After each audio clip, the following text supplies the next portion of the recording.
तेज बहादुर सिंह जी के प्रयास से देखिए 19 करोड़ रुपए का नाला जो रेलवे स्टेशन के सामने गोरखपुर जिले का एक तहसील है कैंपियरगंज, इन तीनों तहसीलों को मिलाकर के नवसृजित जिला एक नया जिला बनने वाला है फरेंदा। नमस्कार, मैं राजीव रंजन। अभी हम गोरखपुर जिले के नगर पंचायत पीपीगंज में हैं और मैं इस एक मुद्दा है जो कि जैसे देखिए 3 तहसीलों को मिला करके फरेंदा को जिला बनाने जाने की बात कही जा रही थी और ऐसे में तमाम सोशल मीडिया चैनलों पर भी ये खबरें प्रसारित हो रही थी, वेबसाइटों पर भी हमने देखा। और इसी मुद्दे को लेकर के आज नगर पंचायत पीपीगंज के नगर अध्यक्ष भाजपा के एक एक्टिव नेता भी हैं, उनसे आज इस विषय पर हम चर्चा करेंगे। आइए मिलवाते हैं। सर, स्वागत है स्टेट प्राइम न्यूज में। बहुत बहुत धन्यवाद, आपका भी स्वागत है। कैसे हैं आप? बहुत अच्छा, बहुत बढ़िया, प्रभु राम की कृपा है। सर, जिस प्रकार से आपके कार्यकाल के 1.5 साल बीत गए हैं आज नगर पंचायत पीपीगंज में, तो किस प्रकार से कार्य हो रहे हैं? देखिए, नगर पंचायत पीपीगंज में जब से ट्रिपल इंजन की सरकार बनी है भारतीय जनता पार्टी की, केंद्र में भी भारतीय जनता पार्टी की सरकार, राज्य में पूज्य महाराज जी हमारे जो देश के लोकप्रिय मुख्यमंत्री हैं, उनके नेतृत्व में निश्चित तौर पर पीपीगंज नगर का विकास हो रहा है। और पीपीगंज में जो है तमाम कार्य हो रहे हैं पूज्य महाराज जी के आशीर्वाद से और माननीय फतेह बहादुर सिंह जी के प्रयास से। देखिए 19 करोड़ रुपए का नाला जो रेलवे स्टेशन के सामने पानी का जल जमाव होता था, लोग आंदोलन करते थे, चौकी के बगल वाला, उसको जो रेलवे लाइन के पश्चिम है, जो इधर पानी लगता है और पानी इधर जाएगा, तो उसमें 19 करोड़ रुपए माननीय पूज्य महाराज जी माननीय फतेह बहादुर सिंह जी के प्रयास से मिला है। वो कार्य अतिशीघ्र होने जा रहा है। और 67 करोड़ रुपए की योजना जो भारत सरकार की है, हर घर नल योजना, वो पूज्य महाराज जी ने पीपीगंज को दिया है। और पीपीगंज का प्रत्येक घर हर घर नल योजना से 67 करोड़ रुपए की योजना से संतृप्त होगा। पूज्य महाराज जी ने, जैसे मैं निर्वाचित हुआ, पूज्य महाराज जी से कहा कि पीपीगंज नगर पंचायत का कार्यालय बहुत ही जीर्ण शीर्ण है। तुरंत पूज्य महाराज जी ने 2 करोड़ रुपया जारी करके नगर पंचायत कार्यालय गन्ना समिति के बगल में बनके तैयार हो रहा है, अतिशीघ्र तैयार हो जाएगा। सर, पिछली बार जो कार्यालय बना हुआ था सर, वो कितना बजट से बनकर के तैयार हुआ था? पिछली बार का कार्यालय तो बहुत पुराना था, जब नगर पंचायत सृजित हुआ था तब वो बना था। हमको लगता है उसका हमको बहुत एग्जैक्ट आइडिया नहीं है कि कितना पैसा लगा होगा। नीचे दुकानें हैं, ऊपर कार्यालय है। 300 साल पहले वो कार्यालय बना था। इस नाते कार्यालय की जरूरत थी नगर पंचायत पीपीगंज को, जिसको पूज्य महाराज जी ने दिया। और ऐसी तमाम योजनाएं नगर पंचायत के अंदर शासन के माध्यम से मुख्यमंत्री नगर सृजन योजना का कार्य विभिन्न वार्डों में चल रहा है और विकास की गंगा बह रही है। और पीपीगंज नगर का निरंतर विकास हो रहा है। और आवास, सबसे ज्यादा आवास पीपीगंज नगर पंचायत को मिला और फिर मिलने वाला है। अभी आदरणीय हमारे देश के लोकप्रिय प्रधानमंत्री जी ने आवास का दूसरा जो कार्यकाल है चलने का 0220, उसमें अभी उद्घाटन हुआ है 17 सितंबर को। और आगे भी जितने भी पात्र लोग हैं उनको सीधे उनके खाते में, अब पैसे की वृद्धि भी हो गई है, उनके खाते में सीधे पूज्य महाराज जी के आशीर्वाद से हर पात्र व्यक्ति को आवास मिलेगा। सर, एक मुद्दा था और मामला था, बहुत तेजी से सुर्खियां बिटोर रही थी कि सर माँ काली के बाउंड्री वाल निर्माण कार्य में कुछ धांधली की बातें कही जा रही। नहीं, उसकी तो जांच हो गई है।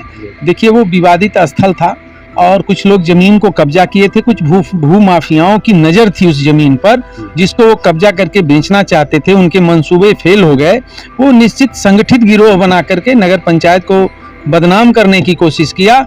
क्योंकि जो विवादित स्थल था वहाँ कुछ कार्य पहले हो गया था, उसी को उन्होंने मुद्दा बना लिया। उसमें कोई भ्रष्टाचार नहीं हुआ है। जिस प्रकार से बताया जा रहा सर कि सर 8 लाख रुपए बाउंड्री वाल को लेकर के निकाला गया था और नगर पंचायत के द्वारा ये कार्य नहीं कराया गया था, ऐसा दावा किया जा रहा था। देखिए, वो तकनीकी विषय है।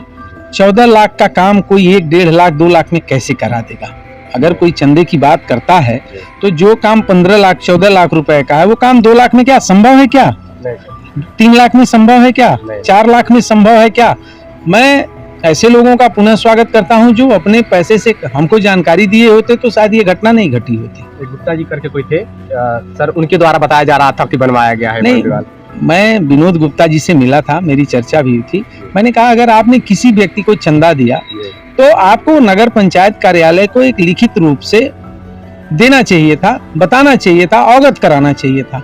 तो निश्चित तौर पर जो भी चंदा लिया वो बताया नहीं, और जब टेंडर हुआ, काम हुआ, तब ये बातें सामने आई, और निश्चित तौर पर जो जांच में सामने आएगा उसके अनुसार हम लोग काम करेंगे। जिस प्रकार से पहले विनोद गुप्ता के शिलापट लगे थे सर उस दीवार पे, उसके बाद से नगर पंचायत का शिलापट लगने का क्या तात्पर्य था? देखिए, जहाँ सरकारी पैसा लगेगा वहाँ तो सरकारी शिलापट ही लगेगा। तो उसके पहले सर विनोद गुप्ता ने क्यों लगवाया था आखिरकार? अब ये तो वही बता पाएंगे किस साजिश के किसके कहने पे लगाए, अब इसका जवाब मैं कैसे दे पाऊंगा। और सर एक सवाल और है आपसे, नौतनवा तहसील और फरेंदा और गोरखपुर जिले का एक तहसील है कैंपियरगंज, इन तीनों तहसीलों को मिलाकर के नवसृजित जिला, एक नया जिला बनने वाला है फरेंदा जिला। इस मामले पर क्या कहना चाहते हैं सर, क्या ये हकीकत है? देखिए, इस संबंध में हमारे क्षेत्र के क्षेत्रीय विधायक पूर्व कैबिनेट मंत्री माननीय फतेह बहादुर सिंह जी ने कहा है कि हम पूज्य महाराज जी से वार्ता करेंगे, और पूज्य महाराज जी ने भी हमको जहाँ तक पता है कैंपियरगंज विधानसभा पूज्य महाराज जी का लोकसभा क्षेत्र का विधानसभा है। हम लोग और हमारा क्षेत्र पूज्य महाराज जी के हृदय में बसता है, तो ये बातें मिथ्या हैं और हमको लगता है इस पे कोई कार्रवाई नहीं होगी। हम गोरखपुर में थे, हैं और आगे भी बने रहेंगे। पूज्य महाराज जी का तो पूरा प्रदेश है, लेकिन हम लोग बचपन से ही लेके आज तक मंदिर को ही जानते हैं, और मंदिर का सानिध्य इस क्षेत्र को हमेशा निरंतर, चाहे वो धर्म की बात हो, चाहे वो विकास की बात हो, चाहे संस्कार की बात हो, हर क्षेत्र में गुरु गोरक्षनाथ का आशीर्वाद इस क्षेत्र पे रहता है, और पूज्य महाराज जी की नज़र हमेशा विकास पे रहता है, और वो हम लोग देख रहे हैं, हो रहा है।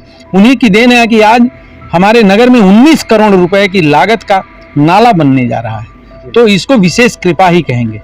जी, जैसा कि आप देख पा रहे हैं, नगर पंचायत पीपीगंज में जो भी यथास्थिति रहती है उसको लेकर के तेजी से विकास, पहले की अपेक्षा तेजी से विकास होने लगा है। अब चौकी के बगल में देख लीजिएगा, राष्ट्रीय राजमार्ग पर भारी जल भराव लगा रहता था, आप लोग के बीच में खबरें भी बनती रहती थी, लेकिन अब ऐसी समस्या जो थी वो खत्म हो चुकी है, सब बन गया, नाली बनवा दिया। सर एक समस्या और है, रेलवे क्रॉसिंग पे यहाँ पे ओवरब्रिज बनने का पहले ही जमीन की पैमाइश हो चुकी है, तो अभी एक इस पे काम कब शुरू होने वाला है सर? उसमें आपसे बता दूं, कुछ हमारे टीचर कॉलोनी की पब्लिक का विरोध था कि कुछ घर उजड़ जाएंगे, ये पूज्य महाराज जी को और जिले के अधिकारियों को अवगत कराया गया था।